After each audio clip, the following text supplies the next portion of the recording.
Hey guys, and welcome to your weekly news update for Battlefield 2042. Today we got a small patch with some fixes and improvements. Battlefield 5 finally receives an anti-cheat, Shroud is going viral in the Battlefield community, and we got new modes, missions and store items as part of the weekly rotation. So let's get right in, starting with the update. It's just a small one that comes at the size of around 1 GB and fixes some of the issues introduced with the start of Season 7 2 weeks ago. So the weird bug where the advances started rotating around the middle of the screen when using a specific weapon cosmetic in combination with an iron sight was fixed. There was also a similar issue on the AK-24 where the iron sight was misaligned when combined with a range of weapon cosmetics. That one was also fixed. And the same goes for the bug where the icon of the laser sight would switch off when aiming down sights. In addition, the unlock criteria for the two new weapons, AK-5C and SCZ-3, should be displayed correctly now, and the bug was finally fixed where the crosshair of your weapon, especially those of shotguns, was far too big when using resolutions larger than 1080p. There were also several spawn issues fixed that resulted in players deploying into objects or geometries on Rush, Conquest and Breakthrough, and the new rocket launcher, Predator Straw, will now correctly display a dotted line indicator when aiming down sights. Plus, the Condor and Super Hind will now be present in Breakthrough again. But if you like the mode more without the aircraft, you should give this as feedback to DICE, maybe they removed them again. However, what was not addressed in the update are the balance issues and bugs introduced with the new visual recall system, but the devs are working on these changes and improvements and they will be applied in the next major update 7.1 in about 2 or 3 weeks. I would assume it comes in 2 weeks on April 16th, maybe alongside the start of the first mid-season event, because our current community calendar ends on this date and that's always a good hint towards possible new updates or content. Anyways, moving on to the next topic, we got some great news for Battlefield 5. Because after years and years of being plagued by cheaters, the game will now finally receive an anti-cheat system. This will be rolled out in a small client update tomorrow on April 3rd at 8 AM UTC and will be the same program that 2042 is using that is called EA Anti-Cheat and is an in-house solution of EA. According to the company, this enables the internal teams to be better equipped to find and remove players that don't play fair. Now I'm actually hoping that the next step is to roll this out to Battlefield 1 as well, because even though it doesn't suffer as much from cheaters as Battlefield 5, it's still a pain when you run into them over and over again. However, if you want to learn more about EA Anti-Cheat and how it works, you can find a link to the official page in the description below. And as a last topic for the news section, I also want to give my 2 cents to the short clip of Shroud commenting on the development of Battlefield 2042 and how DICE didn't take any feedback into consideration. You might have seen the clip already and might have also watched other creators talking about it, but I want to add some more comments from my point of view and also some more parts of the video that have been left out by many others. All clips are taken from one of Shroud's streams where he reacted to a video about the failed release of Battlefield 2042. Link to it is in the description below if you want to check it out. However, the part that went viral is where Shroud starts to talk about how he and around 60 to 100 other content creators were paid to give feedback on the game. They asked and paid for maybe 60 to 100 content creators for their help. Okay, they did consulting with about, a lot of us. It started with like 60 of us or something, and then it narrowed down to 40 and then 20 and then 10 or whatever it was. Did it a few times. They didn't listen to a thing we said. Not one thing.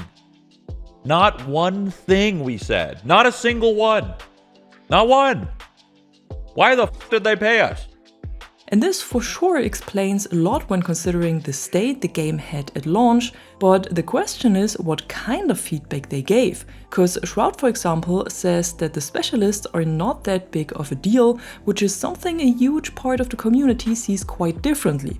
And we don't know when the feedback was given, because due to the pandemic, Battlefield 2042 was mainly developed from home. So I assume that these feedback or consulting sessions were held online as well, and surely pretty late in the development process. Which then again raises the question if the invited creators even played the game, or if they were only shown some footage of it. Plus, we don't know which content creators were invited, because Westy and Flagfire, for example, both said on X that they were not part of any feedback sessions for 2042, even though they are both pretty big creators with a Battlefield background. And I don't want to defend DICE here, I also agree that the game had launched in a horrible state and that it's definitely concerning when it's true that they didn't listen to any feedback, but it still needs to be put into perspective. Plus, I doubt that Shroud remembers every feedback that was given from every single one of the 100 content creators and if this feedback was taken into consideration or not. Because later he says that they were also shown cosmetics for the game, and one of them was the Santa Boris skin that was also data mined by Temporal shortly after release.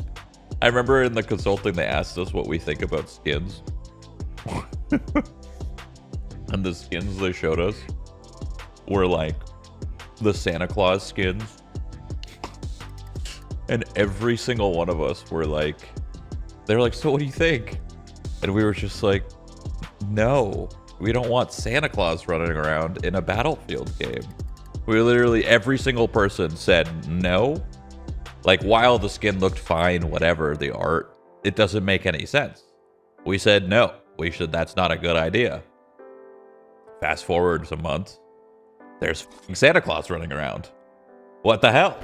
So apparently the feedback given by the content creators was not very positive, which is not surprising, and I can also remember that the community reacted in a similar way to the leak, but the result was that the skin never made it to the game, so they did listen. Maybe not right away, but later on. And what Shroud says that a few months after the feedback session the skin was running around is simply not true, because the skin was never released. It was data mined, but it was never released. However, Shroud also admits that DICE recovered the game and turned things around, which is a part of the video that was surprisingly removed from the clips shared on Reddit and X. I will say they recovered this game. It was bad. They didn't listen, but they did recover it. Years later. It's actually not a bad game if you play right now. It kind of owns, I'll be honest.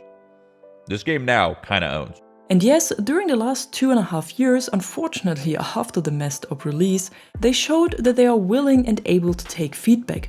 All of the changes, fixes and improvements that were made in 2042 are based on community feedback and also on feedback of content creators. So we can't really say DICE is not listening, at least not anymore. But then again, when looking at the state the game had at release, I can imagine that they didn't take much feedback into consideration.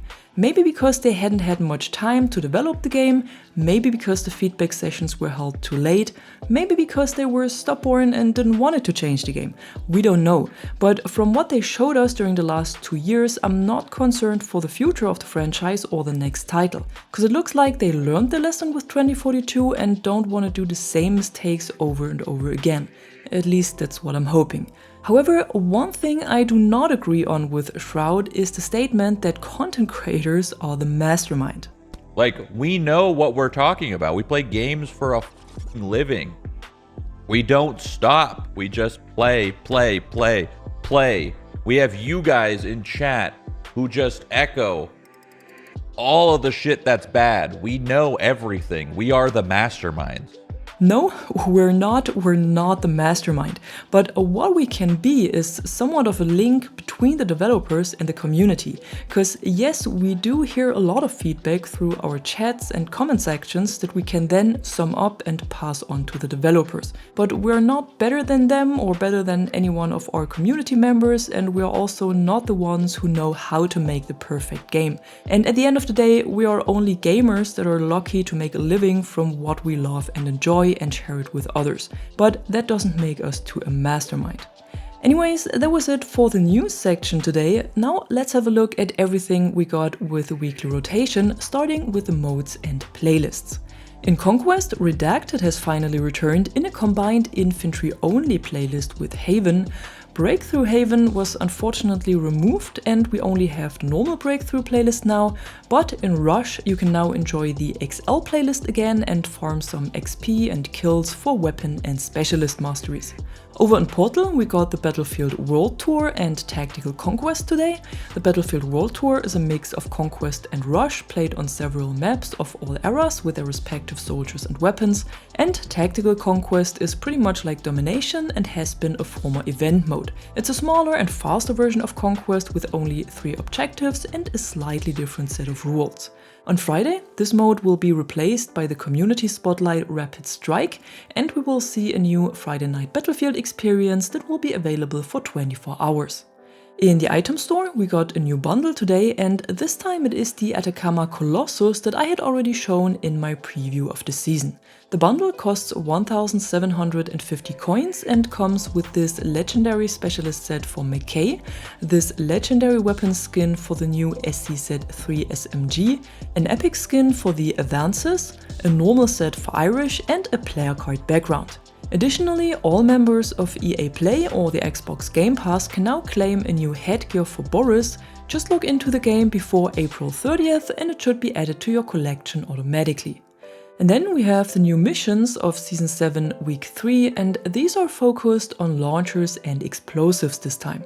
So in the first section you have to resupply 10 teammates, do 10 kills and revives, and earn 3 combat ribbons. Combat ribbons are earned by doing kills and destroying vehicles.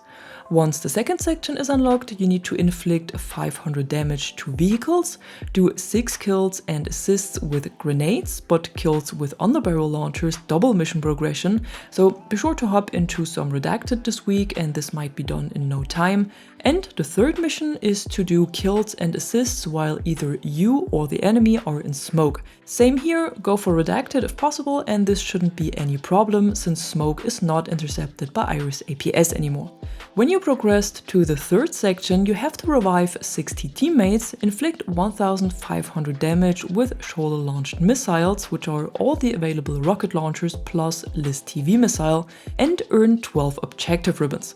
This will take at least 4 games, since you can only earn 3 of these ribbons per match, but if you focus on playing the objective, it shouldn't be any problem. For the bonus mission, you then need to inflict 500 more damage with any explosive and the week is done. Remember that you can also complete all of these missions in portal modes against AI. Just use one of my codes, hosted under Experience tab, and don't forget to add a password if you want to stay alone on the server.